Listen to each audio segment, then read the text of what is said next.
할렐루야.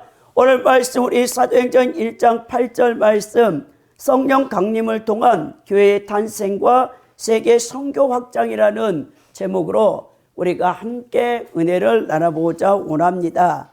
여러분, 누가가 기록한 사도행전을 성령행전이라고 부르는 이유는요, 바로 오순절 성령 강림을 통한 교회 탄생과 성령 충만을 받은 사도들을 통한 복음 전파에 의한 영적 하나님 나라 확장을 기록한 것이기 때문에 그렇습니다.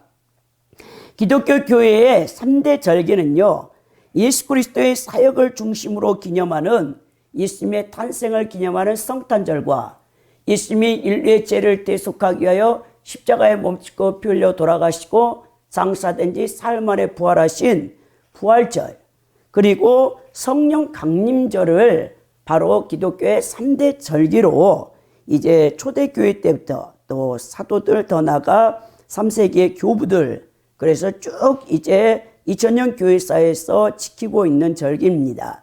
자, 오순절 성령 강림으로 사도들의 초대교회의 설립 과정의 역사를 기록하고 있는 이 사도행전의 역사는요, 오늘 21세기 현대 세속 역사 가운데도 우리가 계속 진행돼야 되는 구속사의 행진으로서 성령을 받고 예수님 명령에 순종하여 영혼 구령의 열정을 가진 성도들에 의해서 계속 써내려져 가고 있음을 알아야 합니다.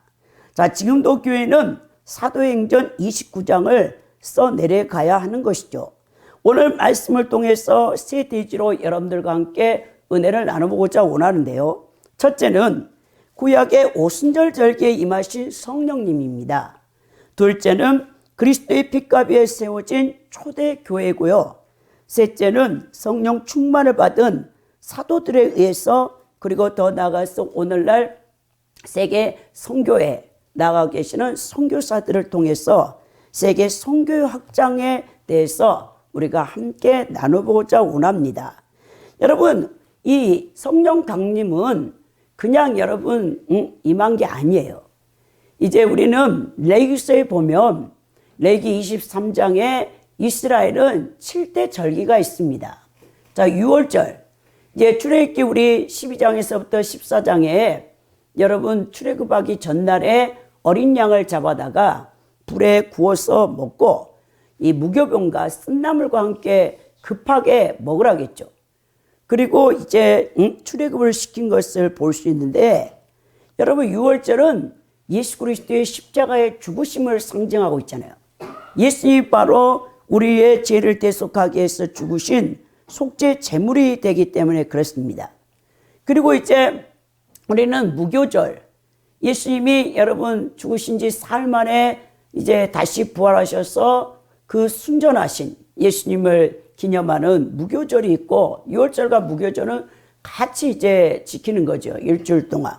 그리고 이제 보리 추수 첫 단을 가져다가 요제로 드리는 초실절이 있고, 그리고 여러분 이제 초실절 다음에 이 50일째 되는 그 다음에 오순절이 옵니다. 이 오순절 절기는 구약의 이스라엘 백성들을 레위기서 23장 15절에서부터 22절에 보면 이 맥추절, 칠칠절이라고도 불리우는데, 이 절기는 미래 첫 수확을 하나님께 드리는 히브리 최대의 농경제였습니다.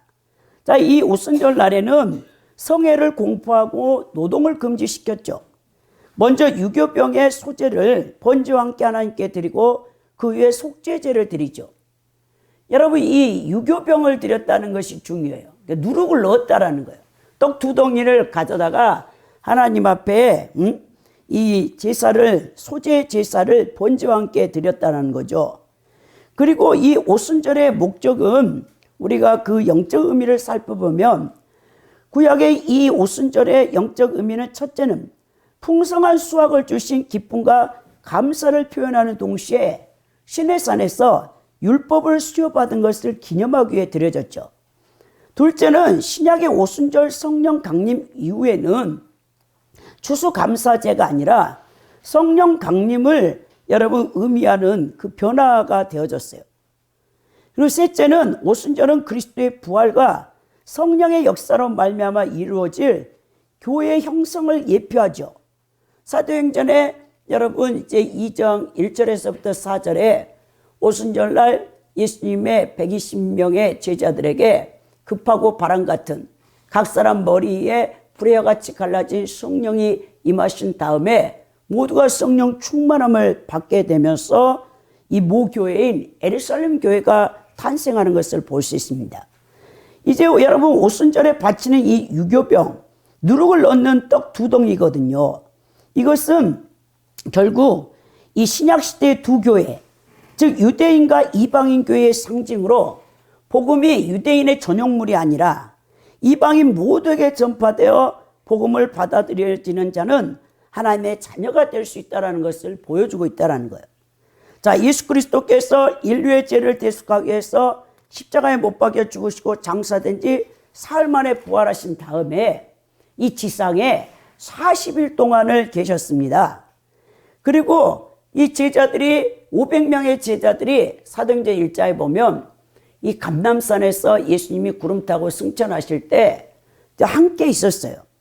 근데 예수님께서 승천하기 전에 그들에게 부탁한 말씀이 있는데 누가복음 24장 49절에 보면 볼지어다 내가 내 아버지께서 약속하신 것을 너에게 보내리니 너희는 위로부터 능력으로 입히울 때까지 이 성에 머물라 하시라고 부탁했죠. 그리고 오늘 본문 말씀인 사도행전 1장 8절의 말씀을 또 여러분 부탁하셨는데 오직 성령이 너에게 임하시면 너희가 권능을 받고 예루살렘과 온 유대와 사마리아와 땅끝까지로 내 증인이 되리라 하셨다는 것이죠. 그래서 처음에 예수님의 이 부탁의 말씀을 받고 500명의 제자들이 다 한 곳에 모여서 기도를 했죠.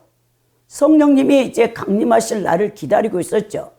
열흘 동안 전심으로 여러분 기도하는데 120명만 남았어요. 나머지 다 도망을 가버렸어요. 마가다락방에서 120명이 열흘 동안 금식하며 전심으로 기도할 때 바로 이제 오순절 날에 성령께서 임하셨던 것을 볼 수 있습니다. 여러분 인류 역사상 하나님께서 행하신 가장 강력한 행동이 바로 성령 강림이신데요. 하나님께서는 인간을 자기 형상과 모양대로 지은 인간을 끔찍히 사랑하시고 계신다는 거예요. 인간을 구원하기 위해서 행하신 하나님의 세 가지 사랑의 행동이 있는데 첫째는 예수 그리스도의 속죄의 피를 흘리신 이 사건입니다. 그러니까 여러분 예수님은 하나님 본체이세요. 우리가 삼위일체론을 알고 있잖아요. 하나님의 본체이신 예수 그리스도께서 자신의 피를 흘리셔서 인간의 죄를 대속하신 이 놀라운 사랑. 그래서 우리는 요한복음 3장 16절을 성경 66권의 핵심으로 알고 있죠. 하나님이 세상을 이처럼 사랑하사 독생자를 보내셨으니 누구든지 저를 믿는 자마다 멸망하지 않고 영생을 얻게 하려 하심이라. 여러분 신약과 구약의 주인공은 예수 그리스도입니다. 메시아시죠. 메시아신 예수님이 실제로 말씀이 인간의 몸을 입고 이 땅에 오셔서 여러분 33년을 사시다가 그분이 공생애를 마치고 이제 속죄 제물이 되어줘서 여러분 우리가 그 예수님의 피 때문에 제사함을 받을 수 있게 된 거죠. 두 번째 하나님의 강력한 이 사랑의 여러분 행동은 성령님을 보내신 거예요. 이 오순절 날에. 이 성령님이 예수님의 속죄 사역이 완성됐기 때문에 오실 수 있었던 거예요. 구약의 많은 선지자들이 요엘서 2장 28절에 보면 이제 마지막 때에 만민에게 성령을 부어주신다고 했잖아요. 남녀노소를 비롯해서 자녀들은 예언할 것이요 늙은이들은 꿈을 꾸고 청년들은 환상을 볼 것이다라는 여러분 이 성령의 이 강림은 엄청난 우리에게 축복입니다. 성령께서 오셔서 이 예수님을 구주로 영접한 영혼 안에 내주하신다라는 거. 엄청난 거 여러분. 성령님이 여러분들 안에 와 계신다니까 하나님이. 성령께서 인간에게 내주하시는 것이 가장 강력한 하나님의 사랑의 표현이고 세 번째는 하나님의 본체 생명을 성령님을 통해 우리에게 이식시켜서 바로 하나님의 성품에 참여케 하여 우리를 하나님과 연합하게 하여 하나 되게 하는 것. 엄청난 여러분 은총을 우리가 받은 거예요. 우리의 모든 성도들의 갈망의 절정은 바로 성령 충만함을 받아 하나님의 성품에 참여하는 것입니다. 동방 여러분 종교에서는 이거를 신화되어지는 거, 테오시스라고 여러분 말하는데, 하나님의 영광이 여러분들이 아담의 온죄로 말미암아 자범죄를 범했잖아요. 그래서 여러분들이 영혼육에 다 여러분 죄에 오염이 되어 있어요. 그래서 우리는 원래 마귀의 형상으로 점점점 변질되어져서 악을 행하고 죄를 범하던 자들인데, 성령께서 여러분들 안에 들어오실 때 2000년 전에 예수님 흘리신 갈보리의 십자가의 보혈의 피를, 예수님 피를 가지고 와서 여러분 영혼 자수에 뿌려주셔요. 그래서 여러분들을 칭이 되게 한단 말이에요. 여러분이 의롭다라고 인쳐주신 겁니다. 그래서 실제적으로 성령이 여러분들 안에 내주하신 거예요. 그리고 새 사람을 탄생시켰죠. 자, 이제 새 사람이 점점 이 사람과 투쟁해서 확장이 되어질수록 여러분들은 신화되어지는 거죠. 이 신화되어진다는 것은 하나님의 영광의 광채가 여러분들의 몸으로까지 다 투사되는 거예요. 이 믿음의 진보를 이루라고 하는데, 우리 크리스찬들의 목표는 뭐냐?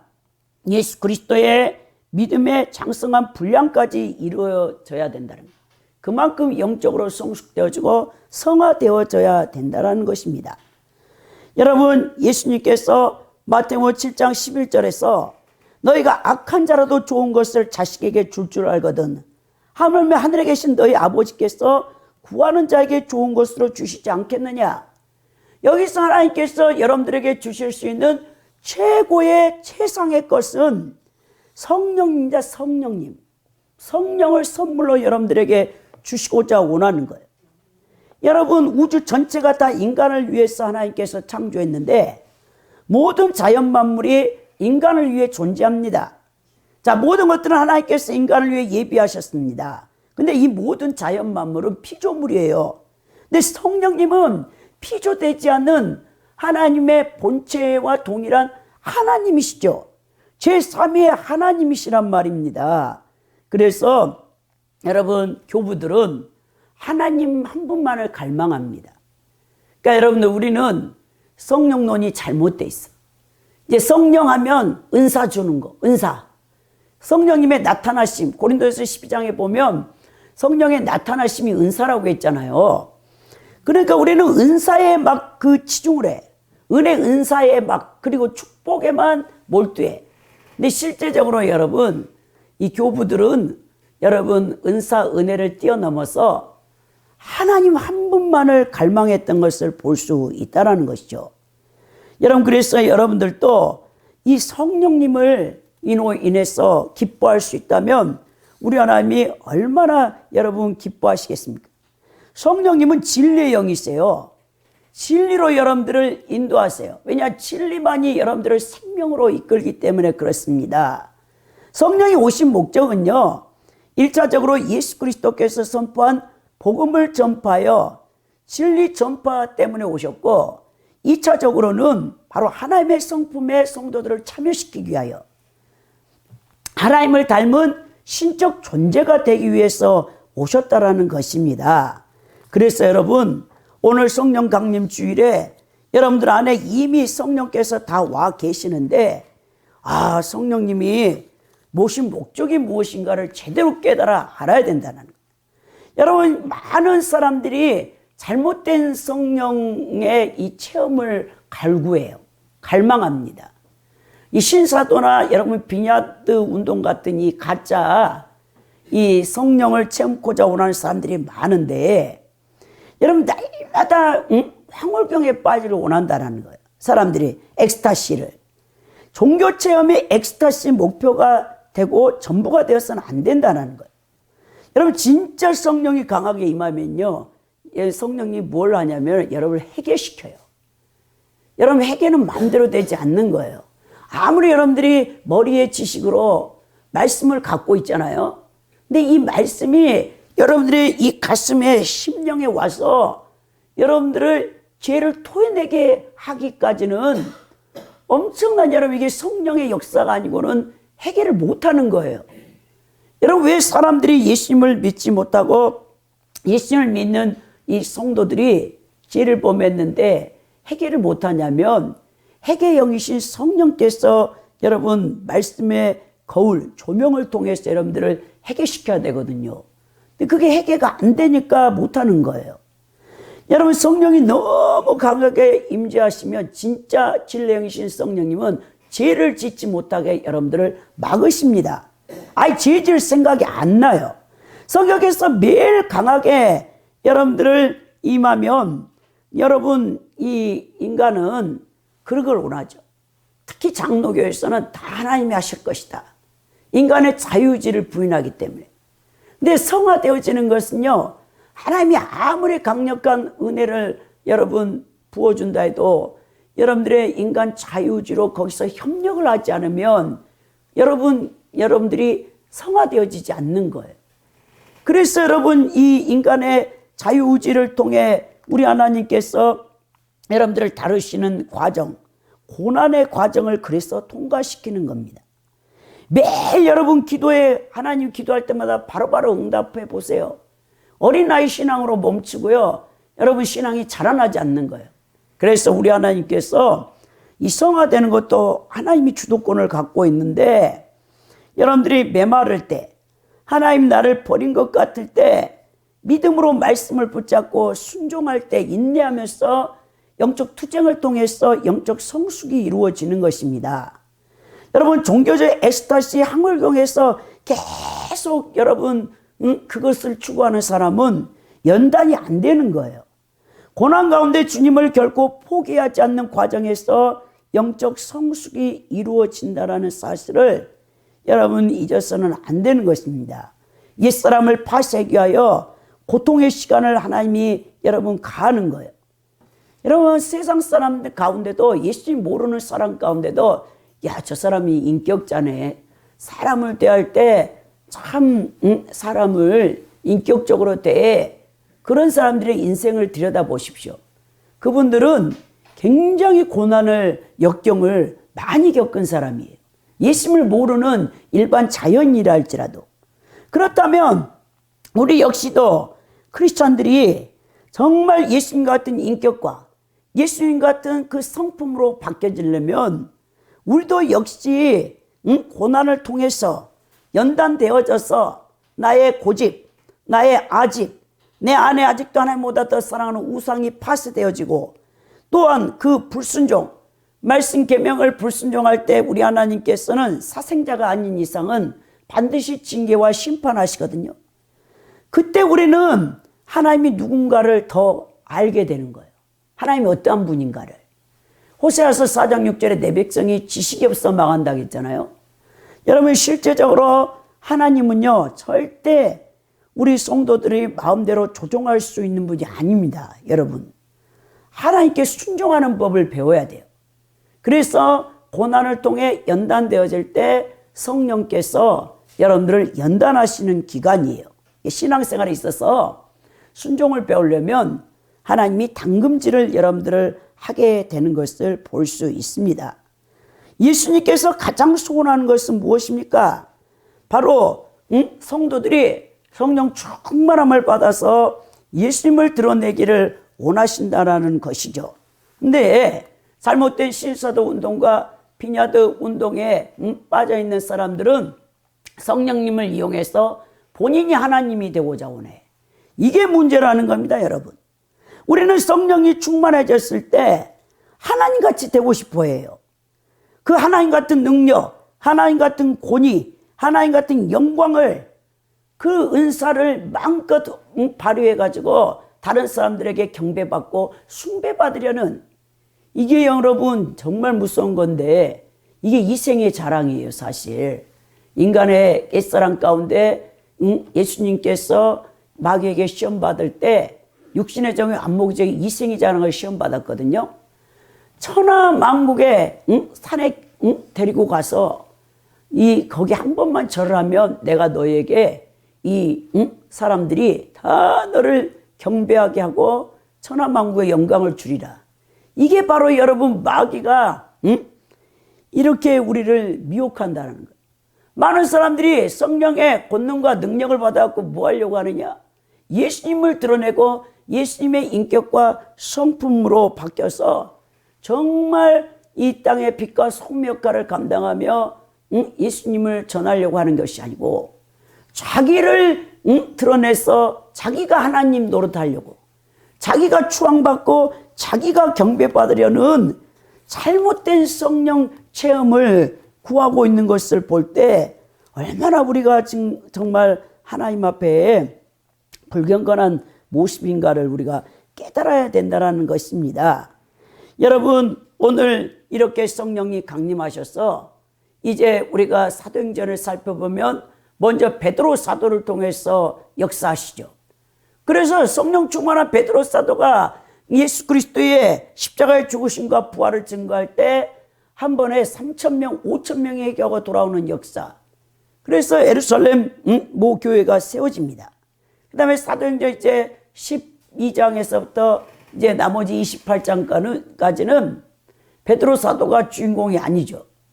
바울 사도를 하나님께서 이제 성령께서 들으셔서 이방인들에게 복음을 전파함으로 말미암아 소아시아의 7교회가 세워지고 그 다음에 유럽으로, 그리고 그것이 여러분 구라파로에서 이제 미국, 그 다음에 이제 1885년에 이 북감리, 이제 미국의 북감리 교회 선교사인 아펜젤러 선교사와 또 미국의 북장로교회 선교사인 언더우드 선교사가 조선 19세기 후반에 우리 조선에 와서 인천 제물포항에 와서 복음을 전파해서 오늘날 이 한국교회가 엄청난 부흥 발전을 하는 복음의 빛을 졌던 것을 볼 수 있습니다. 자, 이제는 그리스도의 핏값 위에 초대교회가 이제 세워졌죠. 제3위신 성령께서 하나님의 구속사역에 최종 실현되는 세상 끝날까지 이 세상에서 성도와 함께 하시고자 원해서 오순절날 성령 강림을 통하여 이 땅에 강림하셨던 것을 볼 수 있는데요. 자, 베드로의 신앙 고백, 마태복음 16장 16절에서 주는 그리스도시요 살아계신 하나님의 아들이시다. 자, 그 이제 신앙 고백이에 예수님이 그렇게 꿈꾸시고 원하셨던 교회가 이제 세워지는 것을 볼 수 있습니다. 여러분, 구약의 이스라엘 백성들은 성정 중심 사상으로 자민족 우월주의에 빠져 있었어요. 선민 사상으로 이제 똘똘 뭉쳐서 이방 민족은 절대로 여호와 하나님을 섬길 수 없다라고, 그리고 이방 민족을 개취급했잖아요. 근데 이제 우리 예수님께서 복음서에서 이 46년 동안 헤롯이 그 유다 백성들의 마음을 사기 위해서 너무너무 화려한 성전을 짓고 있었는데 예수님께서 뭘 하십니까? 이 성전을 헐라, 내가 사흘 후에 다시 지으시겠다라고 말씀하죠. 그 기가 막힌 노릇입니다. 바로 여러분, 성전은 구약의 이 모든 성막과 성전의 중심은 예수 그리스도시죠. 그래서 여러분, 예수님이 십자가에 돌아가실 때 이 성전에 성소와 지성소를 가리고 있던 여러분 휘장이 찢겨집니다. 히브리서에 보면 그 휘장은 예수 그리스도의 육체를 상징한다라고 말했다라는 거예요. 이제 유대인들만 하나님을 경외할 수 있었던 그 여러분 역사가 교회, 이 초대교회 뭐 예루살렘 교회가 세워지므로 이제는 누구나 예수 그리스도를 믿는 자들은 여러분 구원받아서 교회의 공동체에 들어올 수 있도록 우리 하나님께서 그런 역사를 하신 것을 볼 수 있다라는 거예요. 자, 그래서 여러분, 이 성령 충만 받은 사도들이 가는 곳곳마다 복음을 증거하죠. 여러분, 이 사도뿐만 아니에요.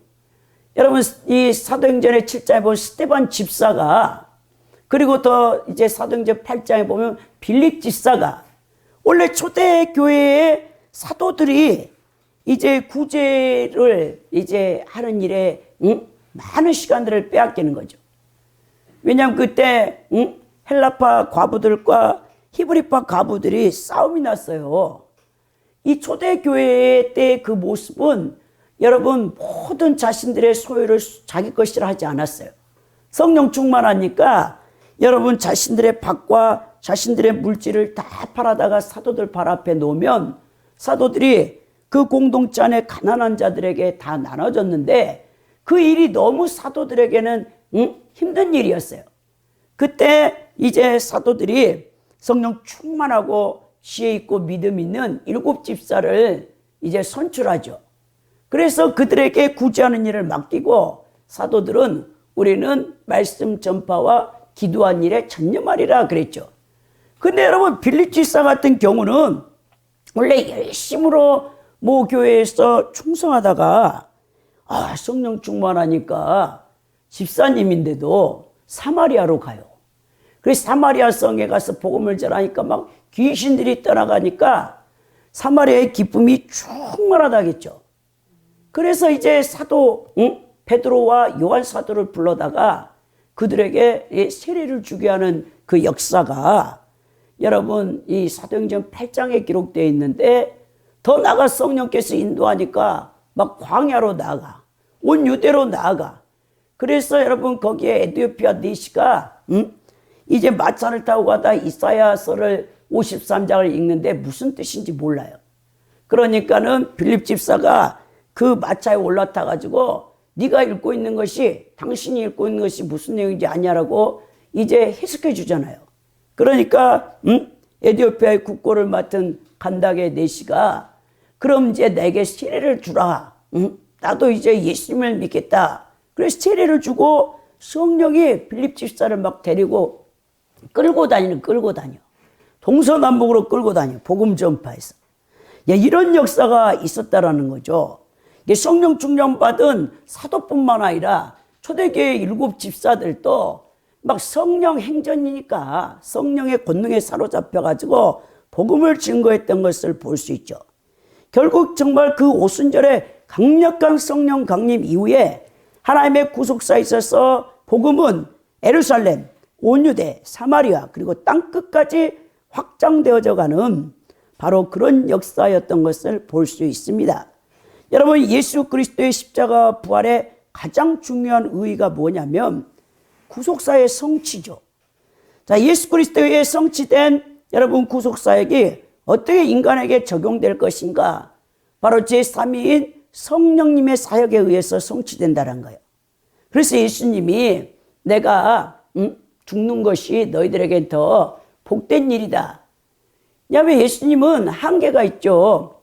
인간의 육체를 입고 있었기 때문에. 근데 성령님은 순수한 영이신데 정말 예수를 믿는 사람 안에 들어가서 이 순수한 영이신 성령님이 도구를 삼아 하나님 나라를 강력하게 확장해 나가는 것을 볼 수 있다는 거죠. 예수님이 그 부끄러운 십자가를 참으신 목적이 무엇인지 압니까? 제3위 하나님이 성령님이 오시는 그 강림하시는 그것을 바라보고 예수님은 자원하여 기뻐하시면서 십자가에서 돌아가셨다는 거예요. 여러분 성령님께서는 여러분 눈에 보이지 않아요. 그래서 이 성령을 표현할 때 물이다, 불이다, 바람이다, 공기 루아흐 같다 이런 표현을 쓰죠. 이슬이다, 기름이다, 인이라는 도장이라고 인친다라는 이 표현을 썼는데 사실은 성령님은 이단들이 말하는 여러분 그 물체가 아니에요. 삼위 하나님이라니까요. 성부, 성자, 성령 삼위일체 가운데 하나님이십니다. 하나님이 오셔서 이제 예수님을 드러내는 거예요. 성령님은 절대로 본인을 드러내지 않으세요. 예수님을 드러내요. 성령님은 오셔서 예수 그리스도의 복음을 전파하시는 것입니다. 오순절 성령 강림 이후에 누구든지 예수를 주로 믿고 고백하는 자는 교회의 일원으로 그 신약의 선민이요 구원의 공동체 일원이 될 수 있게끔 하신다라는 것이죠. 자, 그래서 여러분 초대교회 성도들도 좀 실수를 했어요. 데살로니가에 보면 데살로니가 성도들이 예수님이 재림한 날을 바라보고 있습니다. 그 현실적인 일을 소홀히 하는 거예요. 그러니까는 이 바울 사도가 편지 썼을 때 일하지 않는 자는 먹지도 말라라는 여러분 표현을 썼는데, 여러분 우리 성도들은 예수님의 재림을 기다리고 있는, 이제 우리는 마지막 종말 때에 살고 있는 사람들이지만 예수님은 분명히 재림하십니다. 그렇다고 재림 때만의 징조와 상황을 분석하고 근심 걱정할 것이 아니라 여러분들은 한 영혼이라도 복음을 듣게 해서 구원받게 하는 일이 더 시급하다는 사실을 알아야 된다는 거예요. 예수님의 재림은 반드시 이루어지지만 그렇다고 재림만 바라보고 시한부 종말론에 빠져가지고 자신이 해야 할 일을 하지 않고 빈둥거리는 자가 되어서는 안 된다는 것입니다. 예수님께서는 재림하셔서 불로써 심판하시기 전에 아직도 여러분 주변에 복음을 듣지 못하여 지옥으로 달려가는 영혼들에게 복음을 전파해서 그 영혼들을 살려내는 일을 하기를 원하고 계신다는 거예요. 왜냐하면 여러분 안에 성령님이 이미 와 계시기 때문에 그렇습니다. 여러분, 저는 여러분들에게 우리 이 대한민국에 1905년도에 복음을 가지고 왔던 지금 합정역에 양화진 여러분 그 선교사 묘 가운데 가장 우리에게 도전을 주는 묘비명을 갖고 있는 누비 캔드릭 선교사님의 이야기를 여러분들에게 전해주고 싶습니다. 이분은 24살에 우리 조선 땅에 와서 25살에 그러니까 온 지 9개월 만에 맹장염으로 수술을 받은 다음 열흘 만에 천국에 갔던 정말 짧은 이 조선 땅에 내한한 지 9개월 만에 이 소천했던 선교사님이세요. 1908년 6월 9일에 이 맹장염에 걸려 이제 열흘 만에 소천하게 되는데, 이 누비 캔드릭 선교사님은 비록 짧은 기간 동안 이 선교사로 헌신했지만 그녀가 한국 선교에 미친 영향을 엄청나게 컸습니다. 특히 감동적인 비문을 읽는 이들은 마음을 울리게 되는데 그의 묘비병에 이렇게 돼 있어요. 만일 내게 줄 수 있는 1000개의 여러분 심장이 있다면 모두 조선을 위해 바치리라라고 이렇게 쓰여져 있습니다. 1883년 1월에 미국 텍사스의 난감리교회 독실한 가정에서 출생했어요. 굉장히 꿈 많은 소녀였는데 그 어린 나이부터 불신자에 대한 구력 열정이 굉장히 컸던 사람입니다. 1905년에 캔자스 여자 성경학교를 졸업한 직후에 해외 선교사를 자원하고 2년 동안 선교 훈련을 받았어요. 그녀는 이 기간에 텍사스 에빗 청년의 대표가 되었고 1907년 9월에 감리교회 여자 외국 선교부 파송을 받아 조선 땅을 이제 밟게 됩니다. 이제 조선 땅을 밟은 직후에 송도, 그러니까 개성이죠. 개성 땅에서 사역을 했는데 일단 교사로 헌신했어요. 자, 캔드릭 선교사님은 아침 기도를 인도했고 영어를 가르쳤고 아픈 아이들을 간호한 일에 헌신했습니다. 정말 젊고 사랑스럽고 아름다웠던 이제 청년이었는데, 그래서 한국인 기독교인들에게도 그 초대 한국 기독교인 개성 지역에서 사랑을 많이 받았던 분이에요. 근데 너무 과로하는 바람에 이 맹장염에 걸리셨는데, 여러분 조선을 향한 그녀의 열정은 엄청난 것을 볼 수 있습니다. 이 엄마 아버지에게 편지를 보낸 그 서신이 여러분 남아 있는데 이런 표현을 씁니다. 이 조선에 있는 모든 사람들은 하나님을 닮은 것 같습니다. 선한 마음과 복음에 대한 열정으로 보아 아마 이 조선 땅은 몇십 년이 지나면 예수님의 사랑이 넘쳐나는 곳이 될 것 같습니다. 복음을 듣기 위해서 20km 떨어진 곳에서 어린아이가 맨발로 이 교회를 오는 것을 볼 때 너무나 정말 조선 땅에 이 소망이 있다라고 쓰고 있는데, 한편으로는 1910년 한일 합방이 이루어지는 거죠. 식민지가 되는 것을 보고 일제탈압이 점점 심해지고 있습니다. 예수님을 영접한 지 일주일도 안 된 서너 명이 끌려가서 순교를 당했고 함께 내한했던 토마스 선교사와 제임스 선교사도 순교했다라고 부모님에게 편지를 보낸 것을 볼 수 있습니다. 그래서 여러분 그 텍사스의 이제 선교부에서 이제 철수하라는 이제 지시가 떨어졌나 봐요. 근데 가지 않는 거죠. 대부분 선교사님들은 그냥 여기에 숨어서 그 조선 땅의 성도들과 함께 예배를 드리고 있습니다라고 얘기하면서 모두가 순교할 작정인가 봅니다. 정말 오늘 밤에 유난히 고향에 돌아가고 싶은 생각이 많습니다라고 얘기하면서 어쩌면 오늘 보낸 편지가 마지막 편지가 될지도 모릅니다. 그 얘기를 한 걸 볼 수 있습니다. 여러분 우리는 합정역의 양화진 외국인 선교사의 묘에 가면 100여 명의 선교사님의 묘가 있습니다. 이 땅에 그들은 심장을 묻었습니다. 그 중에 대부분 20대 초반이라 30대 중반, 많아야 여러분 40대 초반의 외국 선교사님들, 뭐 캐나다 여러분 선교사, 호주 선교사, 영국의 선교사들, 미국의 선교사들이 제일 많이 왔었죠. 정말 그들이 그렇게 선교 이 복음의 불무지인 은둔의 나라라는 곳에 와서 복음을 증거해주고 순교했던 것을 볼 수 있죠. 그러나 여러분 이 누비 캔드릭 여러분 선교사님의 죽음은 헛되지 않았다는 거예요. 이 선교사님이 텍사스 외부 청년의 캠퍼스에 그 선교 보고가 전달되어져서 그가 이렇게 말했어요. 만약 내가 조선 땅에서 짧게 선교하다가 죽게 된다면 그냥 그때 일제 이제 기독교를 탄압하고 있었기 때문에 자신도 순교를 가고 있나 봐요. 이제 죽게 된다면 텍사스에 지금 청년들이 20명, 20명, 50명씩 조선에 와달라고 이것을 알려주십시오라고 그 텍사스에 자신을 파송했던 선교부에 편지를 보냈던 것을 볼 수 있습니다. 이 편지가 외대 청년의 컨퍼런스에 전달되었고 거기에 참석했던 수많은 젊은이들에게 선교의 불씨를 지폈어요. 그리고 여러분 이 누비 캔드릭 선교사님은 돌아가셨지만 그 이후로 이 텍사스 외백 청년 선교회에 속해 있는 20명의 또 선교사님들이 오셔서 한국교회가 이렇게 성장하게 되어졌다는 거예요. 지금 우리 한국교회가 여러분 기독교가 세잔해 가고 있잖아요. 그렇지만 140년 전에 이 땅에 복음을 가져왔던 믿음의 선진들의 순교와 여러분 그 헌신의 터 위에 세워진 한국교회는 빚진 교회입니다.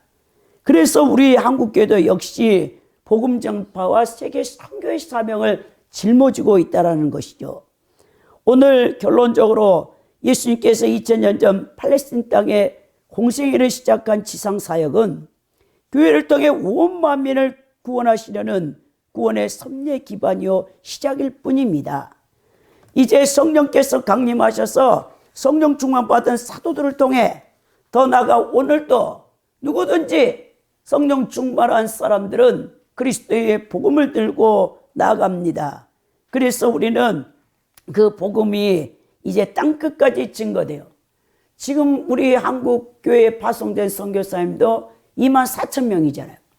미국 선교사님 다음으로 우리가 전 세계 2위로 전 세계에 선교사를 파송하고 있는 여러분 한국교회인데 다시 한번 이 땅에 성령의 뜨거운 부흥의 역사가 일어나서 우리 선교사님들, 양화진에 잠들어 있는 100명의 애국 선교사님들, 이 누비 캔드릭 선교사님처럼 내게 1000개의 심장이 있다면 다 조선 땅에 바치기라 했던 그들의 헌신처럼 다시 한국교회가 일어나서 전 세계 열방 가운데 복음을 전파해서 하나님 나라를 확장해가는 거룩한 역사가 다시 재현되기를 예수 그리스도 이름으로 축원드립니다.